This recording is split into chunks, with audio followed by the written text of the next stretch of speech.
في خبر كنت اتكلمت عليه في قناتي على اليوتيوب، بيقول ان الزمالك هيتوقع عليه عقوبة بسبب خالد بوطيب. محامي نادي الزمالك بيخطر النادي ضرورة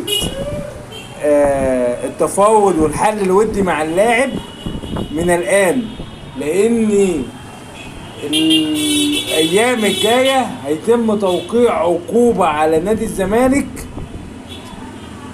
بإيقاف القيد وأكتر من 2 مليون دولار غرامة. هنشوف الأيام الجاية، بس ساعتها هيقولوا مين اللي بيحاربنا، الفيفا ولا إيه؟